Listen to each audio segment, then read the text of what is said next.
C'est un livre intéressant, dans le sens où je crois que souvent on en abuse. Dans les églises, souvent si vous entendez parler de Malachie, c'est toujours la partie où on dit donnez vos dîmes et vos offrandes.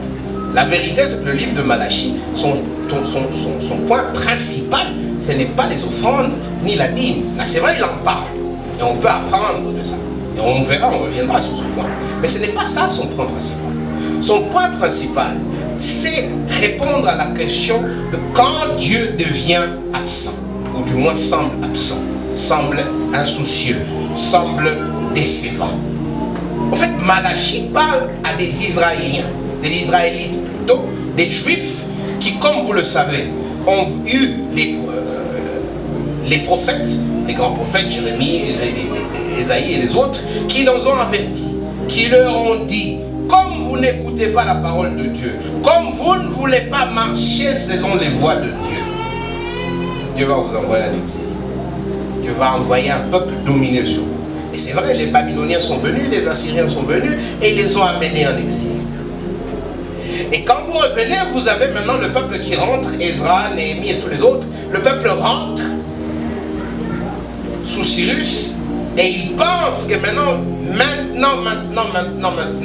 Dieu va restaurer son royaume. Dieu va nous aider à chasser tous ces gens qui sont sur nous. Dieu va encore restaurer Israël à sa grande gloire. Et ils attendent.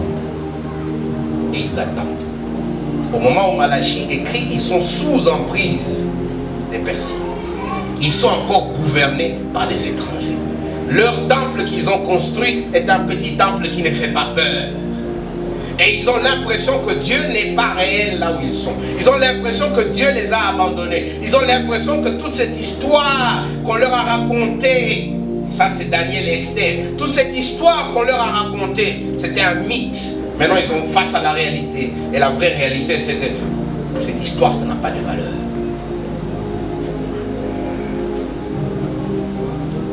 Malachie écrit, chapitre 3, verset 7, il dit, depuis le temps de vos pères, vous vous êtes écartés de mes ordonnances, vous ne les avez pas observées. Revenez à moi, je reviendrai à vous, dit l'Éternel des armées. C'est ça son message. Il vient pour leur dire, vous continuez dans la lignée de vos pères.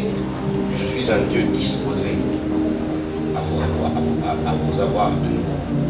Revenez vers moi. Il va d'ailleurs chuter avec une grande perspective du Messie qui viendra. Et on verra cela quand on va étudier. Donc pour nous, c'est important d'étudier ces livres.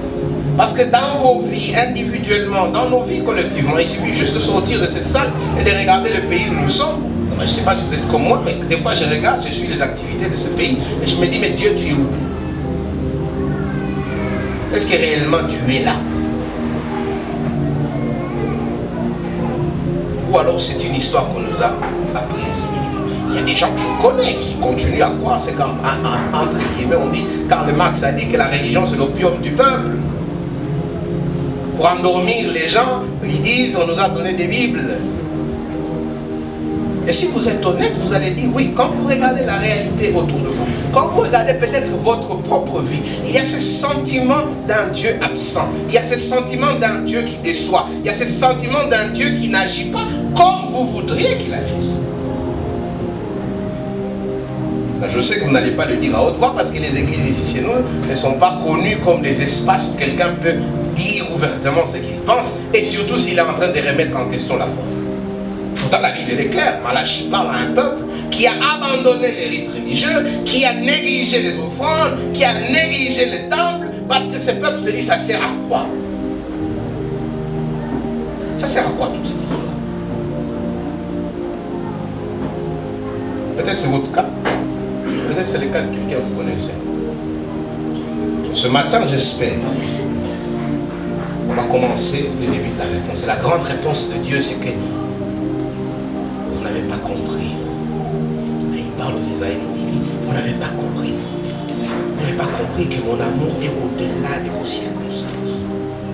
Et il va commencer un dialogue. Il y a plus ou moins 8 questions, et chacune de ces questions est une réponse. Un dialogue Malachie donne entre Dieu et son peuple. Et j'espère que vous trouverez des réponses là-dedans pour votre propre cas.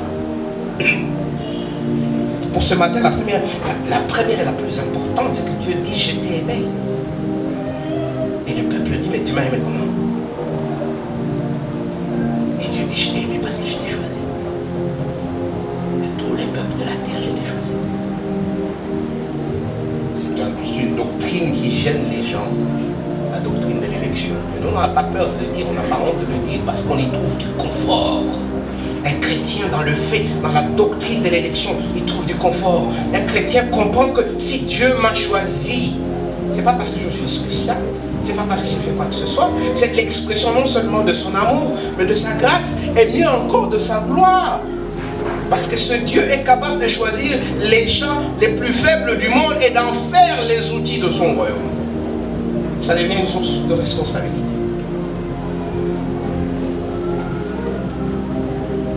Vous et moi avons été choisis par Dieu pour être l'objet de son amour, l'objet de son affection.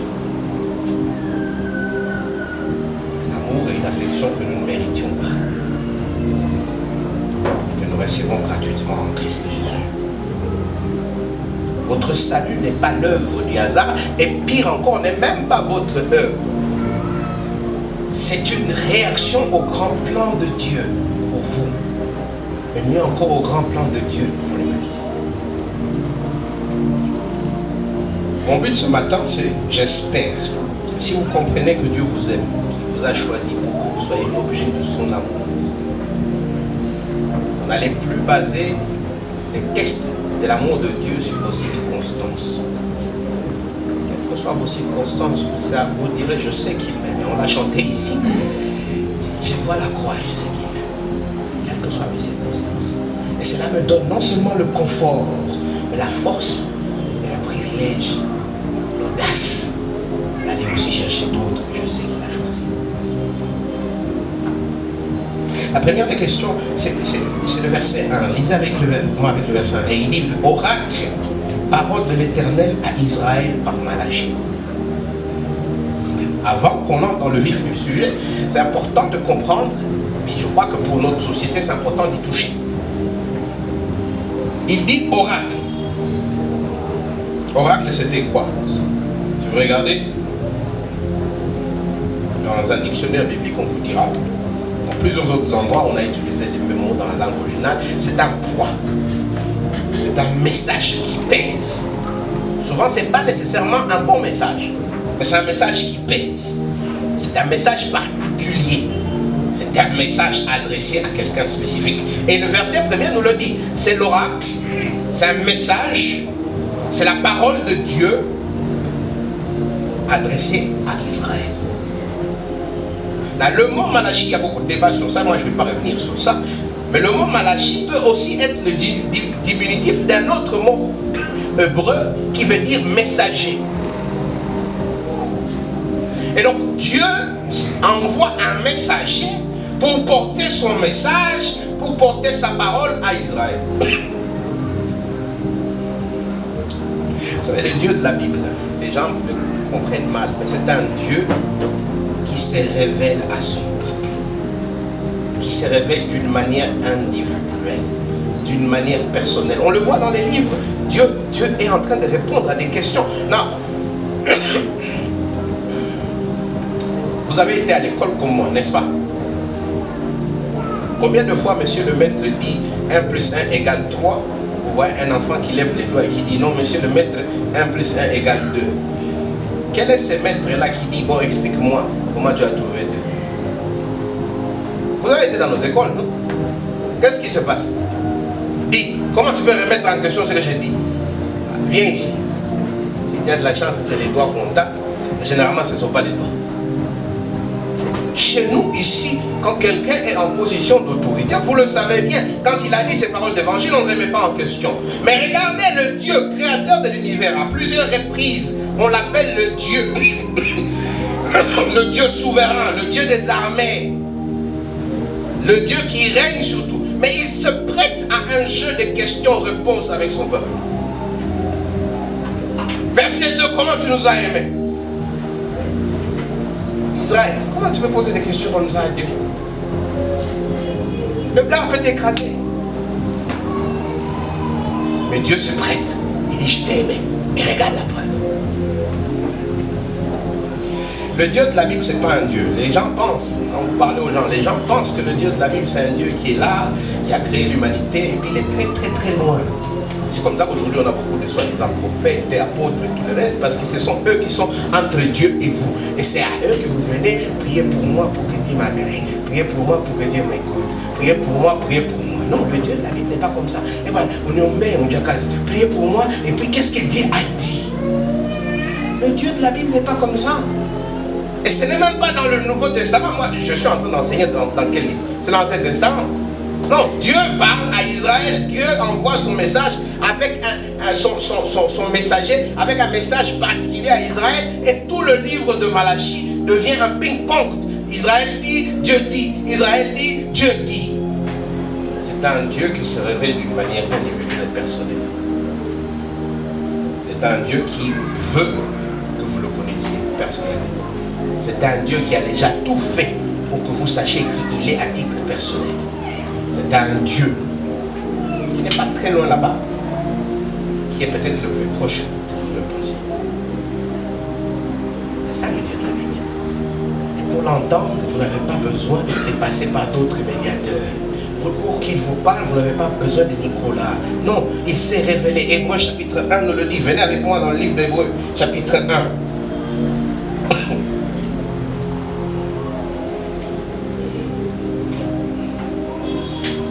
Hébreux chapitre 1er, si vous avez les Bibles rouges, c'est à la page 1174. 1174. Après avoir, à plusieurs reprises et de plusieurs manières, parlé à nos pères par les prophètes, Dieu, dans ces derniers temps, nous a parlé par le Fils, qu'il a établi héritier de toutes choses, par lesquelles il a aussi créé le monde, et qui, étant le reflet de sa gloire et l'empreinte de sa personne, et soutenant toutes choses par sa parole puissante, a fait la purification des péchés, et s'est assis à la droite de la majesté divine.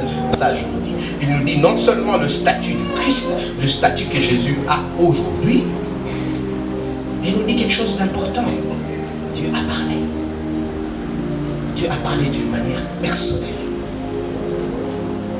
Et cette fois-ci, Dieu n'a pas envoyé des messagers. Il est venu lui-même. Il a envoyé son Fils, l'empreinte de sa personne, l'image du Dieu invisible.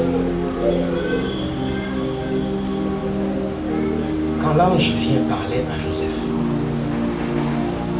Matthieu chapitre 1, l'ange dit à Joseph, et cet enfant tu l'appelleras Emmanuel. Et puis le passage continue. Quand vous lisez le verset 22-23, il continue. Il dit, c'est une réponse à la promesse de Dieu qui disait qu'il sera le Dieu parmi son peuple. Et le mot que nous utilisons, c'est Emmanuel. Le Dieu de la Bible, c'est un Dieu qui est proche de son peuple.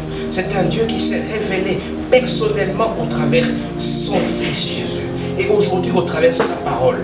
On n'a pas à aller les chercher sur les montagnes, on n'a pas à aller les chercher dans la mer. On n'a pas besoin des gens qui viennent de je ne sais pas où avec des révélations spéciales.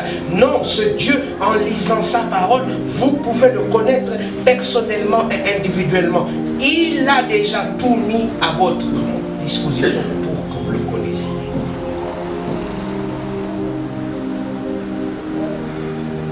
La plus terrible des choses, c'est que nous tous connaissons nos Bibles à la maison. Nous allons chercher des gens pour nous dire ce que Dieu veut. La pire des choses, c'est que nous tous, nous laissons nos Bibles à la maison. Et là, le grand privilège qui est le nôtre de parler sans intermédiaire, c'est ça ce que Jésus paye. Le grand sacrificateur qui nous permet d'accéder au trône de grâce avec confiance et de dire tout ce qui est dans nos cœurs et savoir que Dieu nous écoute. Et il nous entend, on l'a vu dans le Jean. Et on laisse ce privilège qu'on a et on va chercher des petits charlatans dans des petits coins quelque part avec beaucoup de bruit pour que eux nous parlent à Dieu.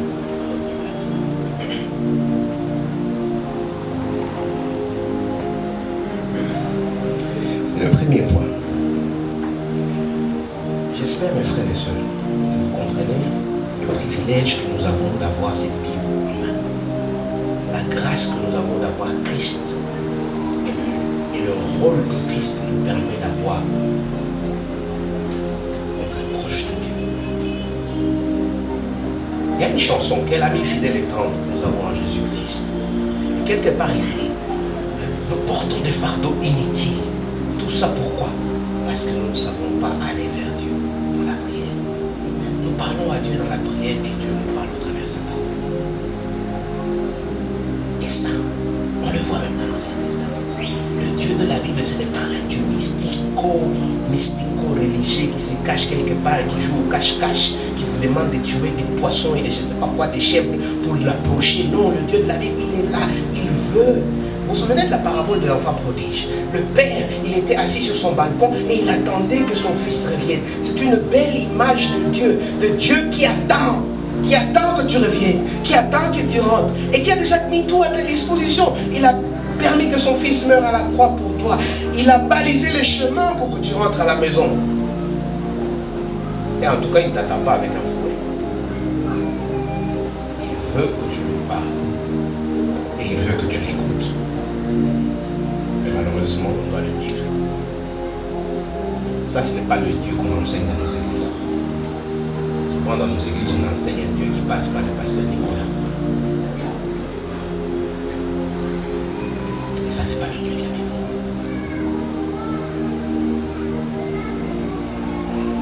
Ce Dieu de la Bible est un Dieu souverain. Il n'est pas seulement un Dieu qui est proche et personnel avec son peuple. Il n'est pas seulement un Dieu qui se révèle totalement envers son peuple au travers de sa parole et son Fils. Il n'est pas seulement un Dieu qui veut que tu sois en relation avec lui. Non, c'est aussi un Dieu souverain. C'est un roi qui contrôle tout, qui décide tout. Mais c'est un roi qui a décidé de choisir qui sera avec lui ou pas. C'est un roi qui a décidé qui il va aimer et qui il ne va pas aimer. Verset 2. Je vous ai aimé, dit l'Éternel. Et vous dites, en quoi nous as-tu aimé?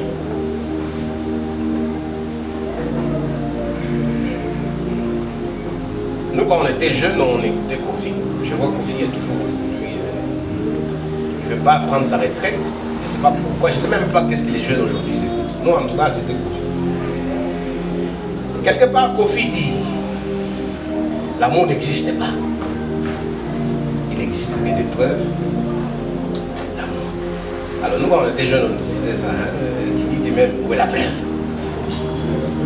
Vous avez déjà utilisé cette carte. Tu dis même, où est la preuve? C'est ce qu'on voit ici, n'est-ce pas? Qui dit, tu nous as aimé, Dieu, où est la preuve? Et si on est honnête, si vous êtes honnête, vous dites ça à Dieu souvent, n'est-ce pas? Il dit, comment est-ce que je sais que tu m'aimes? Le problème pour moi et toi, c'est que souvent, on dit Dieu m'aime parce que je suis en bonne santé. Dieu m'aime parce que j'ai une voiture. Dieu m'aime parce que j'ai une maison. Dieu m'aime parce que je n'ai pas de problème. Et c'était ça la perception d'Israël. Israël disait, Dieu, comment tu peux nous aimer? Nous avons des familles, nous avons des gens sur nous, nous ne sommes pas autonomes, ton temple là, il est petit, nous n'avons pas le succès humain, nous n'avons pas le pouvoir humain. Comment toi tu peux dire que tu nous aimes? Et Dieu dit, Israël, non. Ces choses-là, Jésus a dit, vous cherchez ces choses et ces choses. Les païens aussi ont ces choses. Vous savez, des fois, quand moi j'entends des chrétiens dire, ah, Dieu m'a béni, m'a donné de l'argent. J'ai dit, ah bon?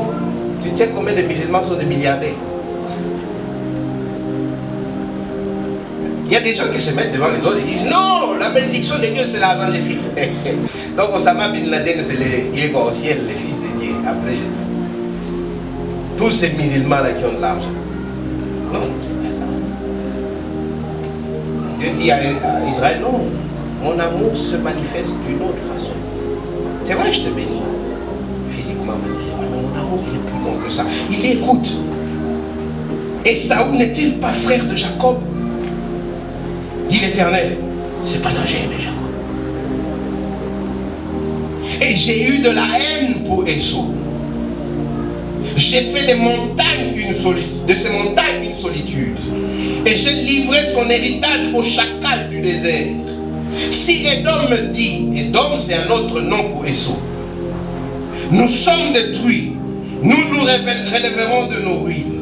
Ainsi parle l'Éternel des armées, qu'ils bâtissent, je renverserai, et on les appellera pays de la méchanceté, peuple contre lequel l'Éternel est irrité pour toujours. Vos yeux les verront et vous direz, grand est l'Éternel par-delà les frontières d'Israël. Il y a deux vérités ici qu'on n'aime pas entendre dans l'église. Il y a la vérité que Dieu choisit qui il veut et il aime qui il veut. Et il y a la vérité que les autres que Dieu n'a pas choisi méritent, c'est que l'humanité entière mérite. C'est les jugements de Dieu. Et sachez, vous avez vu le verset 3, il dit, et j'ai eu de la haine pour Ésaü. Et ça choque, hein? Oui, Dieu aime, mais Dieu a haine aussi. Et la vérité, c'est que quand nous commençons la relation avec Dieu, nous ne la commençons pas comme des aimés de Dieu. Non, Éphésiens chapitre 2 dit, non, nous étions des ennemis, objets de la colère de Dieu. L'humain quand il naît, l'enfant quand il naît, quand elle naît, à cause du péché d'Adam et Ève, à cause de la réjection d'Adam et Ève, Dieu dit à Adam et Ève, je vous donne mes ordres, je vous donne le choix, vivez sous moi ou périssez. Adam et Ève choisissent, non, non, on ne veut pas vivre sous toi Dieu, on va être nos propres rois, on va décider de faire ce qu'on veut, et ils choisissent la mort. À cause de ça, mes chers amis, la mort est dans notre ADN. Le jugement de Dieu est dans notre ADN. La punition de Dieu est dans notre ADN. Cet enfant qui naît le premier jour, Malaïka, il n'est pas un ange. C'est un pécheur sous la colère de Dieu. Ça choque des gens, mais c'est comme ça. Peut-être certains d'entre vous, vous n'avez pas d'enfants. Moi, j'ai des enfants. Je n'ai jamais mis mes enfants assis et je leur ai dit, toi, c'est comme ça qu'on ment. Je n'ai jamais mis mes enfants assis et j'ai dit, c'est comme ça qu'on est égoïste. Je ne l'ai jamais mis assis et j'ai dit, c'est comme ça qu'on vole. Ceux qui ont des enfants vous diront. Tu entres là-bas et tu dis, qui a versé de nous? C'est pas moi. Maintenant, c'est qui? Il est allé comme on l'a enseigné à Mathilde. Vous donnez à vos enfants. Toi, tu prends un, prends l'autre. Il y a un malin qui dit, non, non, écoute, je coupe un morceau sur ton bonbon là et puis je vais te donner les miens. Quand il coupe, tu as il dit, ah non, il a coupé mon bonbon et il ne m'a pas donné. Qui leur a appris ça? Ils sont allés dans quelle école? Qui leur a appris à être des égoïstes? Saint Augustin, dans un des chrétiens d'il y a longtemps, il écrit quelque part et il dit quelque chose d'intéressant pour ceux qui ont des enfants. Il dit, un enfant naît. Et quand cet enfant naît, il devient maître de l'univers. Vous ne pouvez plus dormir. Il s'est réveillé à 2h du matin, il commence à crier. Il ne sait pas qu'à 2h du matin, vous êtes supposé dormir. Maintenant, votre monde là tourne autour de ce petit enfant qui est né. Non, lui, c'est le Dieu. Qui lui a appris ça? Et quand il grandit, il apprend seulement à masquer. C'est ce que nous faisons nous tous. Hein? On apprend à masquer ces désirs d'être au centre de tout. Généralement, quand je reçois des mariés, on a un mariage cet après-midi, moi je le dis, hein, la Bible est claire, Éphésiens chapitre 1, le Christ est la tête de l'église, le mari est la tête de la maison, et puis la femme doit être soumise.